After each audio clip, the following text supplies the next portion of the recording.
Welcome to SAGAS, a channel where we science the shit out of your favorite anime, games, and all sorts of other stuff. I'm your host Eker, and today I'm excited to be bringing you another Dragon Ball Legends video. Today we'll be discussing what the absolute fastest way is to go from level 1 to 1500 with max soul boost. This is going to save you both time and money. Yep, I said it, saving you money. But make sure you watch to the end to find out exactly how that's going to happen, because we're going to share with you a trick to do just that. But before we get into that, brace yourselves, because here comes the drop. Hit it.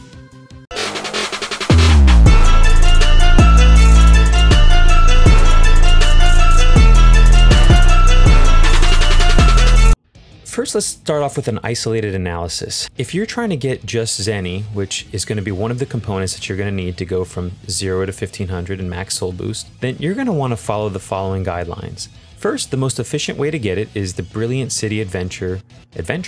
That gives you up to 450,000 Zenny per hour. Now, it does take 3 hours for this to accomplish, so those results could be up to and almost 1.3 million in one sitting. But again, having to wait 3 hours, we just divided that out by the number of hours. Next, we've got Chapter 1 Bonus Battle Zenny. 160,000, but you can only do this once per day. It does only take 1 energy, which is a great change that they implemented last patch, and it's definitely something you should do pretty much every day without question. Next, we have Chapter 2 Bonus Battle for Zenny. That's about 276,000 per hour. So really not bad in the grand scheme of things. And truthfully, you can get a lot done as far as like your time goes. So it takes 5 energy to get 460,000, which means if you don't really have a lot to do in the game, or you can't spend a lot of time just grinding out in the game but still need that Zenny, this is an excellent place to dump that energy so you're not wasting the energy if it's maxed out. And finally, what you want to do is you want to focus on equipment sales. So if you've done all that, or if you're able to grind out, single missions, or you want to do the overlap technique we're going to talk about later, make sure that you focus on gold equipment sales. So there'll always be a story mission where you can go in there and farm gold equipment pretty easily. Sometimes you may even get 2 or 3 pieces of gold equipment per completion.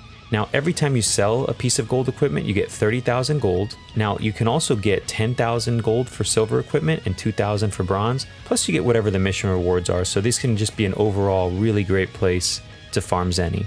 Next is experience. Now, the best thing to do is the training grounds. You can earn up to 230,000 XP per hour. After the training grounds, and again, we'll get into more detail later on how to maximize that time, but after you do training grounds, the next best thing is going to be Chapter 1 Bonus Battle EXP. That gives you 45,000 once per day, and why it's so good isn't really the 45,000. It has more to do with the idea that this bonus gives you a 10% buff to all, or 10 times buff, sorry, not 10%, 10 times buff to all your bench units and what they would normally get. So normally they may get, a fraction of what you would get if they were starting.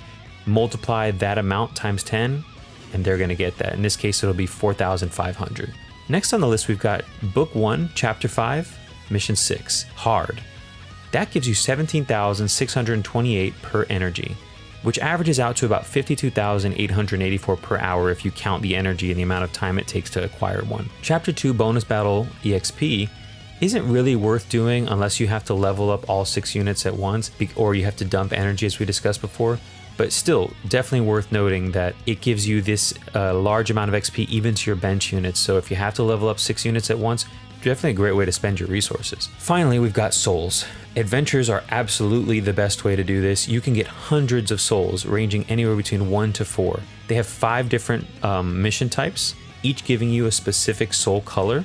So make sure you target the soul that you need. For instance, Blue Depths gives you blue, Violet Valley gives you purple, Ferris Plains gives you red, Golden Desert gives you yellow, and Verdant Forest gives you green.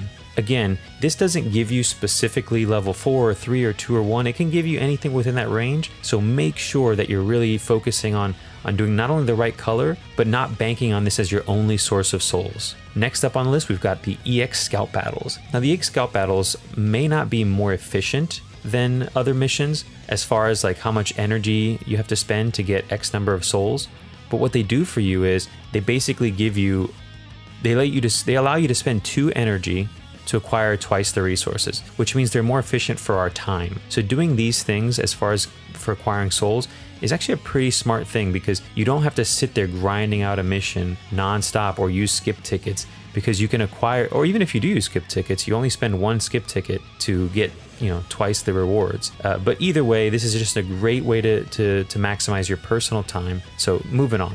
Next is the named story events. These can give you usually one particular soul, but they're a really great way to target not only a particular soul color, but a particular soul star number. So if you needed, let's say 3-star souls or 2-star souls of the red variety, you could farm the Napa event and get those pretty quickly. Finally, you want to use the how to get menu within the soul items menu. So if you go to the menu item on your main screen, then you go to items in general, and then you focus in on souls.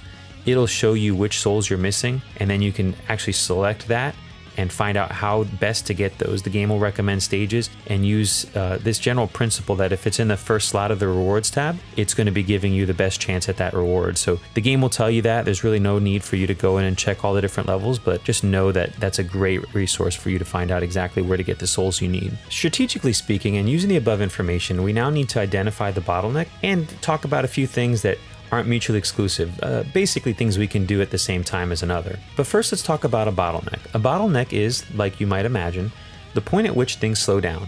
Using the example baked into the term's name, it's like a Coke bottle with a wide base and an increasingly smaller and smaller neck that goes down to an even smaller mouthpiece. Once you get down to the mouthpiece, things get pretty restrictive, and that's a good thing considering that the ultimate goal in this case isn't to down 12 ounces of soda within a second's time, but rather to have a manageable flow. But in the case of this game, we really want to make sure that we're managing this bottleneck so it has the least amount of impact as possible. For instance, if we were to go ahead and incorrectly manage this, we could not only lose major amounts of time in our real lives, but a lot of resources in-game. This bottleneck depends greatly on your available resources, so while I can't tell you exactly what it is, I can teach you how to manage it. The above 3 categories are all the resources required to level up from 1 to 1,500 and to go from 0% to 398% on the soul boost tree. So the first thing you should do is find out how much of each resource it takes to go from the beginning to the end, and then compare that to what you have. This information can be found online, but there's a picture on your screen now. As for the Zenny and EXP, these won't change depending on the character's color, but what will change is the color of the primary souls and the secondary souls needed to soul boost your character. But using the available resources online, linked in the comments below, we can find out the answer. Once you've identified the bottleneck or the resources that will take the longest to acquire, you now need to prioritize your in-game energy and real-life time by doing as many of the quote-unquote best methods listed before at the same time. This is where the idea of mutual exclusivity comes into play. Things that use energy can't be done at the same time as another, so you can't both grind Zenny by farming gold equipment at the same time you're farming the bonus Zenny battle, but you can do the bonus Zenny battle at the same time you're sending people out on adventures. Therefore, we should always be sending out adventures according to our bottleneck's needs, whether they be souls or Zenny. While you're doing that, try to find a mission that does multiple things well at once. The goal is to overlap as much as possible. Since energy is usually the most restrictive aspect of this game, we need to use it the most efficiently. For instance, if while farming the gold equipment to sell, you can also rack up the souls you need, but maybe aren't getting the best possible EXP, this is smart to do. And for now, you've got to do this until your bottleneck is no longer souls, but it becomes now instead XP. Once you've begun to reach certain goals, either by having reached the XP cap or acquiring all the souls needed and or Zenny needed, you can now switch to a more straightforward approach of using the best option available for what you have left. That's where the graphic we showed before is going to come in handy. Finally, let's talk about something else that is not mutually exclusive concerning the XP grind specifically, the training grounds. For the most part, you can use the ×10 trainings to level up at least one character per 3 hours. The problem is though that you can't do this with 2 characters at once. But what you can do is use the level just below ×10, which is ×5. This won't get you where you need to be to unlock the next soul panel, but if we finesse the system, we can use this to grind up a second character pretty much as fast as the first one. How do we do this? Well, first let's discuss what the game's design intent seems to be here, and then we'll talk about how to break through that barrier and just do it anyways.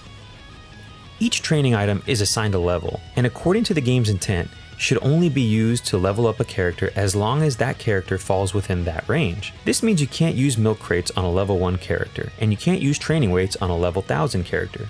So far pretty straightforward, right? The issue here then becomes that As you get higher up and use more and more powerful training items, they become rarer and more difficult to acquire, but the game's rigid structure forces you to seek more and more difficult items out in order to get to the cap. There's no better example than with the gravity chamber fuel. The game forces you to use this to go from 1000 to 1500, but acquiring it can mean paying real life money in the shop, or even praying for an event to go on that's going to give you that as a reward. So instead, what we can do is quote unquote break the system and just change and skirt the intent really by using its own rules against it. And by those rules, you can begin to use a training item as long as you're within the range of that training item's requirements. And you are not awarded the XP until the time is up and you go to the training screen to check the completed status. Using this to our advantage, if we were to say use a ×5 milk crate to go from 500 to 750, and while that's taking its 3-hour time frame, we use all our energy to farm XP, but stop just before we would be at 1000,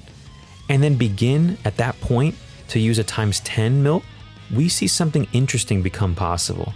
Now we go and finish off the last levels to 1000 and soul boost to unlock the next panel. The ×10 training we did is still going on, and when it finishes, we'll be able to check it out and gain almost half the levels needed to max out without having to swipe that credit card for gravity fuel or grind a mission for the last 500 levels. This trick will save you lots of time and real life money, so make sure you take full advantage of it when planning out your leveling strategy. But that's going to do it for us today, folks. Hopefully using this guide, you can greatly reduce your time spent leveling up new characters and getting that early competitive edge on your opponents in PvP. If you did enjoy this content, please Missouri smash that subscribe button, and don't forget to set your notification settings by hitting the bell icon so you can be notified as soon as the new video comes out. Now, the end card's going to have a couple of videos I'd like you to check out, but truthfully, we've kind of slowed down our content creation for now, only because of some real life stuff, but believe me, that's not because I don't have more ideas. I've got some pretty crazy ideas that are going to change the way you play this game, and as soon as time permits, I'm going to be releasing them, so make sure you're on your toes ready for that to happen.